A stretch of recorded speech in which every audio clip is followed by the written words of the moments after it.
আমি নন্দগোপাল, পেশায় সাংবাদিক। আমার প্রশ্ন হলো, অধিকাংশ ধর্মে ঈশ্বরের ধারণা আর সাদৃশ্য ইত্যাদি খোঁজার পরেও কেন কোনো শান্তি আসছে না? কেন পারস্পরিক সহনশীলতা আসছে না এসব ধর্মগুলোর মধ্যে? কিভাবে এসব বন্ধ করা যায়? স্বাভাবিকভাবে সহজ মনে হলেও আসলে কিন্তু কঠিন। কিন্তু আপনি একটা দৃষ্টিকোণ থেকে বলতে পারেন কিভাবে এটা থামানো যায় ব্যক্তি পর্যায়ে? ভাই, খুব সুন্দর প্রশ্ন করলেন। এত মিল, এত সাদৃশ্য, এত একত্ব থাকা সত্ত্বেও পৃথিবীর বিভিন্ন ধর্মগুলোর মধ্যে কেন এত শত্রুতা? আমার মতে এক কথায় এটার জন্য দায়ী হচ্ছে ধর্মীয় নেতারা। এজন্য আমি বলি, যদি আপনার ধর্মকে জানতে চান, আপনার ধর্মগ্রন্থে আপনি ফিরে যান। কিন্তু দুঃখজনক হলো, ধর্মপুত্ররা নিজেদের প্রভাবকে ধরে রাখতে চায়। তারা সাধারণ মানুষকে ধর্মগ্রন্থ থেকে দূরে রাখতে চায়, কারণ জনগণ ধর্মগ্রন্থ পড়ে যদি সরাসরি অনুসরণ করে তাহলে তাদের কাছে কে যাবে? তাই সবচেয়ে ভালো উপায় ধর্মগ্রন্থে ফিরে যান, বোঝার চেষ্টা করেন এবং অনুসরণ করেন। আমরা দেখি, যদিও আমরা জানি সব প্রধান ধর্মই বলে যে ঈশ্বর এক, ঈশ্বরের কোনো প্রতিমূর্তি নেই, মূর্তি পূজা করা যাবে না, তারপরও দেখি অধিকাংশ ধর্মই ইসলাম ছাড়া মূর্তি পূজায় বিশ্বাস করে। কেন? কারণ হলো, আমি একটা উদাহরণ দিচ্ছি। যদি একজন হিন্দুগুরুকে জিজ্ঞেস করেন যে বেদ পরিষ্কার করে স্পষ্ট করে বলছে ঈশ্বরের কোনো প্রতিমূর্তি নেই, সে আমাকে বলবে, হ্যাঁ হ্যাঁ ডাক্তার নায়েক, আমি জানি এটা পরিষ্কার নিষেধ, কিন্তু আসে ঈশ্বরের প্রতিমূর্তি নাই উঁচু স্তরের লোকজনের জন্য। নিচু স্তরের লোকজনের জন্য মনোনিবেশ করার জন্য মূর্তি প্রয়োজন। আমি বলি, এটা কোথায় আছে? বলবে, না না না, এটা আমাদের মতবাদ, নিজস্ব মতবাদ। ধর্মীয় গুরুরা নিজস্ব মতবাদ নিয়ে আসে আর বলে মনোনিবেশ করার জন্য মূর্তি দরকার।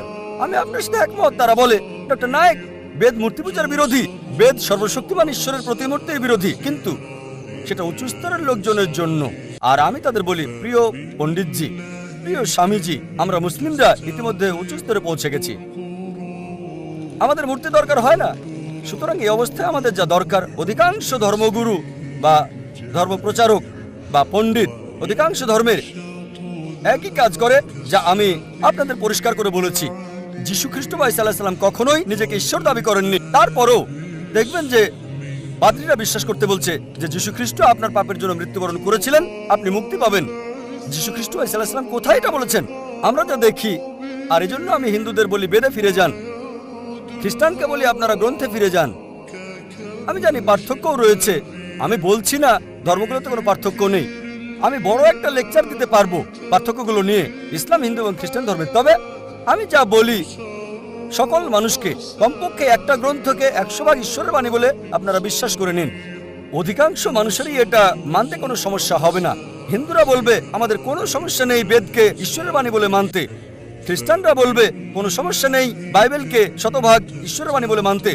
মুসলিমরা বলবে, কোনো সমস্যা নেই কোরআনকে ঈশ্বরের বাণী বলে মানতে। তখন আমি বলি, চলুন আমরা কমপক্ষে এই গ্রন্থগুলোর কমন বিষয়গুলো মেনে চলি, পার্থক্যগুলো নিয়ে পরে দেখা যাবে।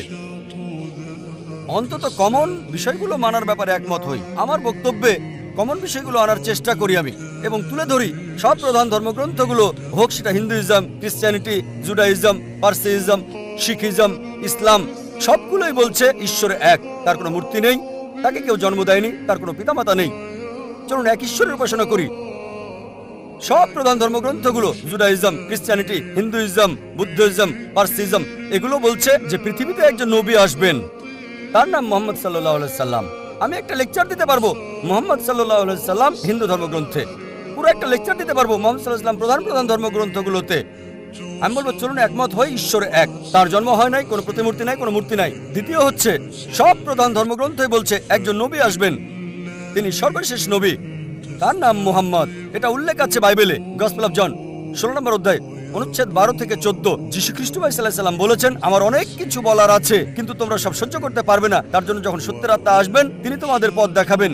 তিনি নিজে কিছু বলবেন না, যা শুনবেন তাই বলবেন। তিনি আমাকে সম্মানিত করবেন। নিউ টেস্টামেন্ট নবীজি মুহাম্মদ সাল্লাল্লাহু আলাইহি সাল্লাম সম্পর্কে বলছেন। ওল্ড টেস্টামেন্ট বুক অফ ডিউটেরোনমি অধ্যায় 18 অনুচ্ছেদ 18 মুহাম্মদ সাল্লাল্লাহু আলাইহি সাল্লামের আগমনের কথা বলছে। বুক অফ ডিউটেরোনমি অধ্যায় 18 অনুচ্ছেদ 19 মুহাম্মদ সাল্লাল্লাহু আলাইহি সাল্লাম সম্পর্কে বলছে। বুক অফ আইজায়া অধ্যায় 29 অনুচ্ছেদ 12 নবীজি মুহাম্মদ সাল্লাল্লাহু আলাইহি সাল্লামের আগমনের কথা বলছে।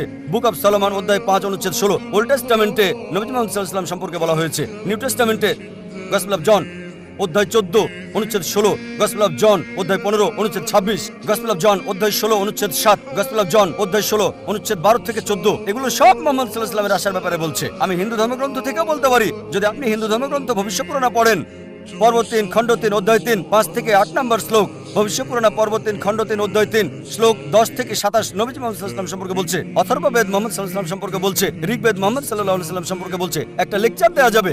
আর কল্কি পুরাণায় কল্কি অবতার আসার কথা বলা হয়েছে। তার বাবার নাম হবে বিষ্ণু ইয়াস, মানে ঈশ্বরের ভৃত্য। আরবিতে আব্দুল্লাহ, যা নবীজি মুহাম্মদ সাল্লাল্লাহু আলাইহি ওয়াসাল্লামের বাবার নাম। তার মায়ের নাম হবে সুমতি, যার অর্থ শান্ত, নীরব, শান্তি। আরবিতে নাম আমিনা, যা নবীজি মুহাম্মদ সাল্লাল্লাহু আলাইহি সাল্লামের মায়ের নাম। বলা হয়েছে তার জন্ম হবে মাধব মাসের 12 তারিখে, মানে 12ই রবিউল আওয়াল।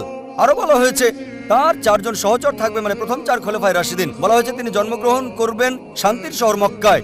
আরো বলা হয়েছে তার জন্ম হবে মক্কার প্রধান গোত্রে।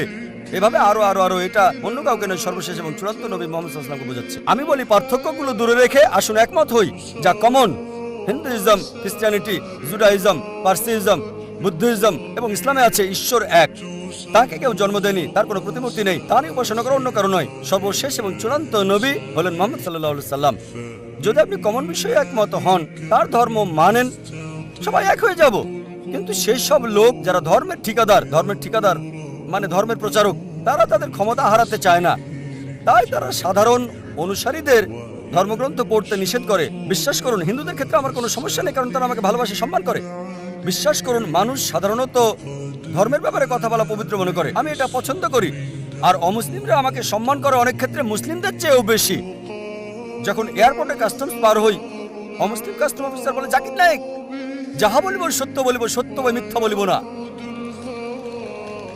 সে সত্য বলছে, একেবারেই সত্য, যেহেতু আমি কোর্টে শপথ গ্রহণ করেছি, সুতরাং আমরা যা বুঝি সত্য বলতে হবে। এজন্য আপনার সাথে একমত ভাই। অসহিষ্ণুতার পার্থক্যের কারণ হলো ধর্মীয় ওই গুরুরা, ধর্মীয় নেতারা। এ কারণে আমাদেরকে গ্রন্থগুলোর সাদৃশ্য দেখতে হবে, কমন বিষয়ে এক হতে হবে, তাহলে সমগ্র মানব জাতি এক ভ্রাতৃত্বে আবদ্ধ হবে। আশা করি উত্তরটা পেয়েছেন।